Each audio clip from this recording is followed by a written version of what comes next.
Assalamu alaikum everyone. I hope you're all doing really well. It's been a long time since we have seen each other, but I'm glad to be back on the videos. So I have a few things to discuss with you. I have a few issues that I want to explain, the questions that have been asked, and in the end of the video I have a spectacular surprise for you guys. So keep watching until the end. Today we will be discussing three things.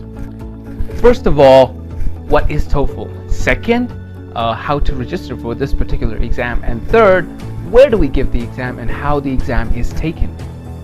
Now, from the name of it, you understand that TOEFL, which stands for Test of English as a Foreign Language, it's a kind of an exam when you hear the full form of it, but it's not just any kind of exam. It is the one that proves your proficiency and shows that you are capable of this particular language in communication with the countries abroad.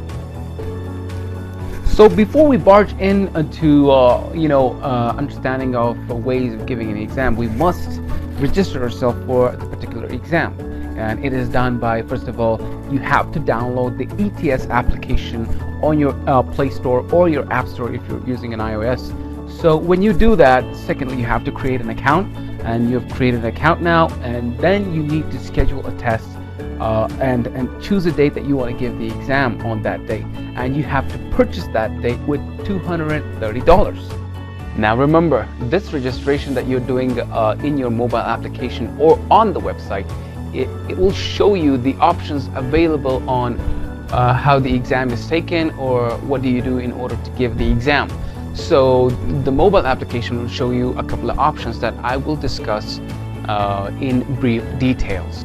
Now, as I mentioned earlier, the options that will be given to you. So the first option that most of the people go for is the test center option. So for this, you have to go to a test center that is, approved of the TOEFL EDS, and when you go there, so you will be given the date and time and all the instructions and what to bring with you.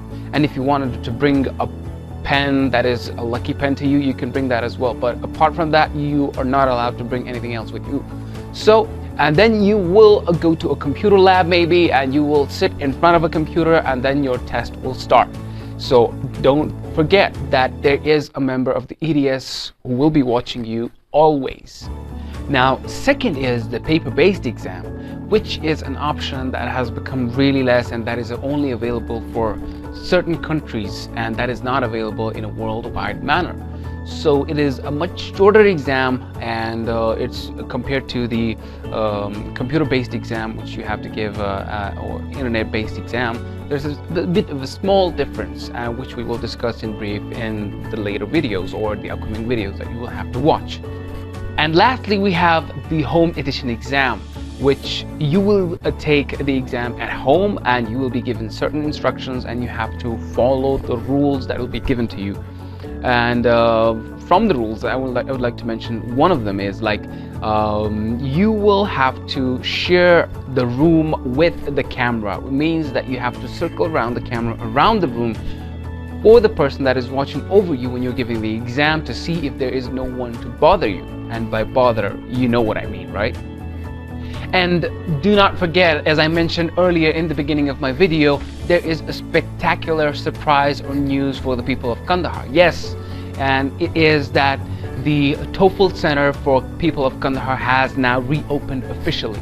So now you don't need to go to any other province or go to the neighboring countries to give the exam, but you can give the exam in Kandahar city and Kandahar University, which is an amazing news. So guys, do not forget to join me with the TOEFL preparation, and if you had ever had any problems with this exam, you know where to contact. And there's a small favor, please do not forget to subscribe and like. Thank you so much for watching. This is Gul Ahmad Ayan. Bye bye.